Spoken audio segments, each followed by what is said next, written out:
আসসালামু আলাইকুম। ওয়ালাইকুম সালাম রহমতুল্লাহ বারকাত। কেমন আছেন?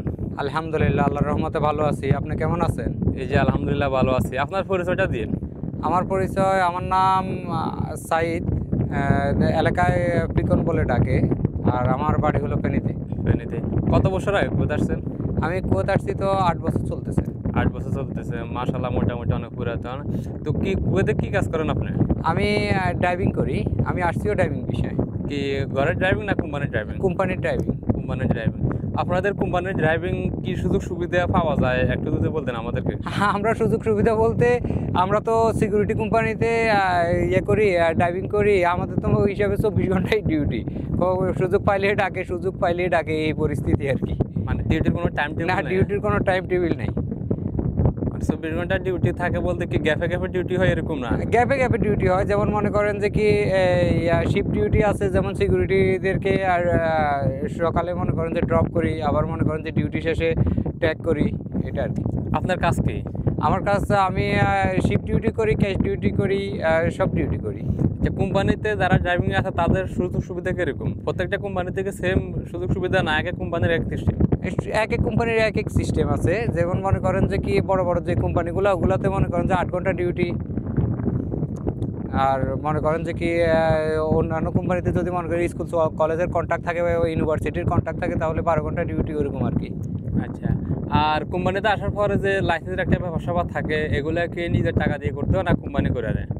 যেমন মনে করেন যে বড় বড় কোম্পানি যেগুলোতে আসে, মনে করেন যে আসলে আকামা লাইসেন্স, তো এগুলো কোম্পানি করে দেয়।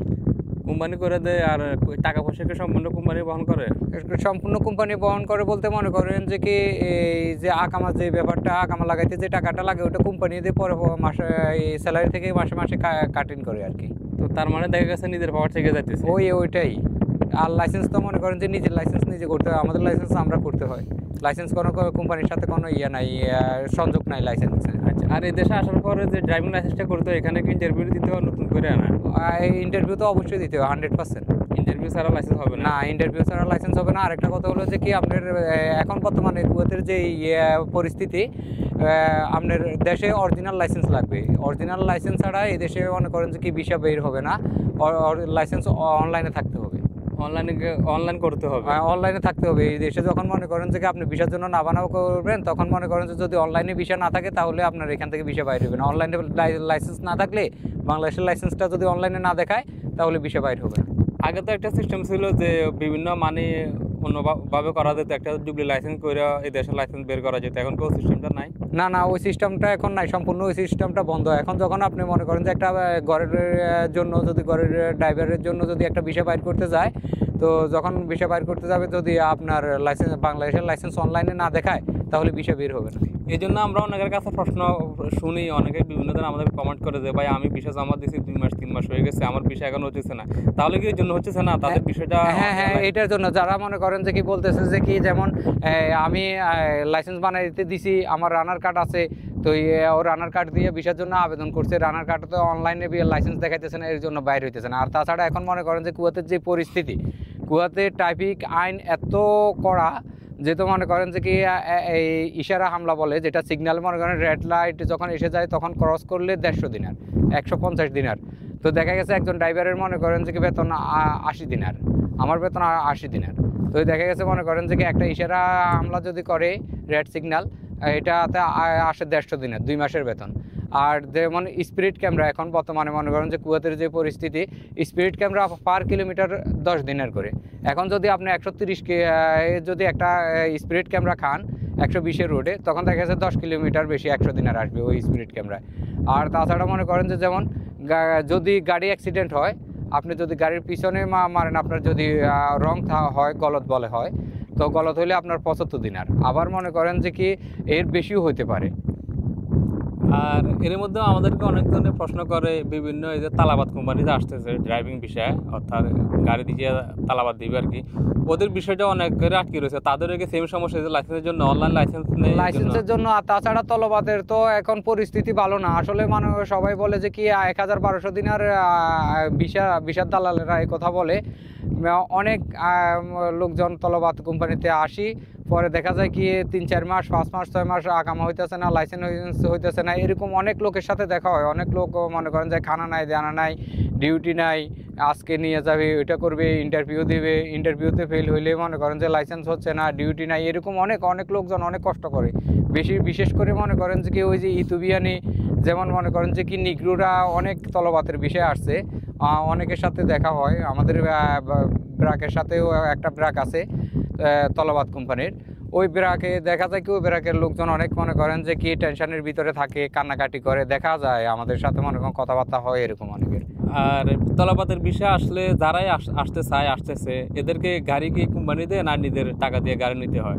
এটা আপনার মনে করেন যে কি যদি আপনি গাড়ি নেন তাহলে মনে হয় মাসে 90 দিনার করে দিতে হয় গাড়ি দিয়ে, যদি মনে করেন যে আপনি তলব হিসাবে করেন। আর যদি স্যালারিতে করেন তাহলে মনে করেন যে গাড়ি দিবে ওরা, তারপরে তেলের জন্য দিবে 2 টাকা, 2 দিনার দেবে তেলের জন্য। আর এর বেশি মনে করেন যে কি যদি লাগে এটা নিজে থেকে দিতে হয়। তারপরে আবার মনে করেন যে কি তলব হিসাবে আপনি করলে গাড়ি কোম্পানি দিবে, আপনি গাড়ির টাকা দিতে হবে, যত মাস করেন এত মাসের। আর যদি মনে করেন যে কি বেতন হিসাবে করেন তাহলে গাড়ির টাকা দিতে হবে না, কোম্পানি মনে করেন যে কি বা 12 ঘন্টা ডিউটি, আপনি 12 ঘন্টা ডিউটি করতে হবে, 12 ঘন্টার ভিতরে একটা টার্গেট থাকবে আপনার। যেমন মনে করেন যে 15টা 20টা যদি আপনি না দিতে পারেন, 15টা যদি টার্গেট দিয়ে আপনারা না দিতে পারেন, তাহলে আপনার মনে করেন যেই অ্যামাউন্টটা স্যালারি ধরা হবে ওই অ্যামাউন্টটা পাবেন না। এখান থেকে মাসের তারা টাকা কাটে? হ্যাঁ, কাটে নেই। তাহলে এটা আরেকটা সমস্যা না? হ্যাঁ, এটা সমস্যা। তারপরে আবার মনে করেন যে কি ওয়ার্ডার, যেমন মনে করেন যে কি ক্যানেট ওয়ার্ডার হইলে তো বাঁচা যায়, আর ক্যাশ যদি ওয়ার্ডার হয় তাহলে ওই ক্যাশ ওয়ার্ডারগুলোতে মনে করেন যে কি জরিমানা আসে, যেমন ক্যান্সেল ওয়ার্ডার হইলে। এই ক্ষেত্রে তো যারা নতুন আসতেছে তারা হয়তো বা ভাষা জানে না, রাস্তা চিনে না, তার জন্য তো বেশি সমস্যা হবে এগুলা। তাদের জন্য সমস্যা হবে বলতে তাদের জন্য এরকম আর কি, যেমন মনে করেন যে কি তাদেরকে তালিম দেওয়া হয়, তালিম বলে ট্রেনিং দেওয়া হয় 3-4 মাস। মনে করেন যে না বুঝলে সঙ্গে আরেকটা ড্রাইভারের সঙ্গে রাখা হয়, ওই সময় বেতন দেয় না, ওইরকম আর কি। আচ্ছা, আর বিশেষ করে তালাবাদ ছাড়া কুয়েত কি কি কাজে আসলে বেশি লাভবান হবে প্রবাসীরা? প্রবাসীরা আমি বলবো হাতের কাজ যারা না জানে না তারা একদমই মনে করেন যে বিদেশের জন্য ট্রাই করবেন না। যেমন মনে করেন যে কি হাতের কাজের অনেক চাহিদা আছে, ড্রাইভিং জানা, তারপর হলো যে ফ্রিজ, এসি, তারপর মনে করেন যে কি সেলাইয়ের কাজ জানা, এই কাজগুলোর মনে করেন যে অনেক চাহিদা আছে। ফ্রিজ এসির কাজ জানা, ও যেমন মনে করেন যে কি গাড়ির ওয়ার্কশপের কাজ জানা, তারপর মনে করেন যে কি বিশেষ করে এমব্রয়ডারি, এই যে সেলাইয়ের বগুড়ার এমব্রয়ডারির কাজের মনে করেন যে অনেক চাহিদা আছে। তাছাড়া মনে করেন যে কি ড্রাইভারি। আর যদি মনে করেন যে কি এই কাজ না জেনে শুধু মনে করেন যে চলে আসেন, তাহলে ক্লিন কোম্পানিতে আসবেন, 65 দিন আর 70 দিনের বেতন, 8 ঘন্টা ডিউটি। এটা আবার মনে করেন যে অনেকে বলে যে কি, অনেকে দালালেরা বলে যে বাইরে অনেক পার্ট টাইম করতে পারবে, এই করতে পারবে, সেই করতে পারবে বলে শুধু মনে করেন যে কি মানুষকে বিপদে ফেলে দেয়। যেমন মনে করেন যে কি দেখা গেছে তারা দালালেরা বললো যে তোমার এখানে ডিউটি 8 ঘন্টা, কোনো কাজ নাই, ঠিক আছে তুমি বাইরে পার্ট টাইম করতে পারবে, পার্ট টাইম করে অনেক টাকা ইনকাম করা যায়। এগুলা সম্পূর্ণ দালালদের মনে করেন একটা পাপড়, এই পাপড়ে পরে অনেক মানুষের, হ্যাঁ তাদের মন গড়া কথাবার্তা, হ্যাঁ তাদের মন গড়া কথাবার্তা এগুলা বলে যে টিপস আছে, এই আছে, সেই আছে। আসলে মনে করেন যে পার্ট টাইম করতে যাই অনেক প্রবাসী বাঙালিরা মনে করেন যে কি ধরা খাইয়া এখন দেশে পাঠাই দিছে, এরকম অনেক অহরহর ঘটনা আছে। তারপর আবার ক্লিন কোম্পানিরা কিছুদিন আগে আপনি অবশ্যই শুনছেন, যেহেতু একটা কোম্পানিতে 120 জন লোক বাংলাদেশে যে পাঠাই দিছে, জি, ওদেরকে তো মনে করেন যে 8 মাস কোনো বেতনে দেয় নাই, বা তারপর মনে করেন যে তাদেরকে যে পরিস্থিতি রাখছিল তাদের আগে পানিও দেয় নাই। তারা এগুলায় অতৃষ্ণ হইয়া মনে করেন যে কি আন্দোলনে নামছিল, পরে এদের সবাইকে মনে করেন যে কি দেশে পাঠাই দেওয়া হয়েছে। তার মানে এখন আপনার কথা অনুযায়ী যারা কুয়েতে আসতে চায়, কুয়েত না যে কোনো দেশে, যে কোনো দেশে হাতের কাজ জানা অবশ্যই, তাহলে একটা না একটা করে অন্তত খেতে পারবে। এইটাই। ওকে, অসংখ্য ধন্যবাদ আপনার মূল্যবান মতামত দেওয়ার জন্য। তো ভালোবাসা বিরাম, সাপোর্ট চাই অল টাইম। আর কে কোন ধরনের ভিডিও চান অবশ্যই আমাদেরকে কমেন্ট করবেন, কি জানতে চান ওই বিষয়ে কমেন্ট করবেন, আমরা অবশ্যই আপনাদেরকে জানানোর চেষ্টা করব। তো সবাই ভালো থাকবেন, আল্লাহ হাফেজ। আপনাকে অসংখ্য ধন্যবাদ। আপনাকে অসংখ্য ধন্যবাদ। আসসালামু আলাইকুম।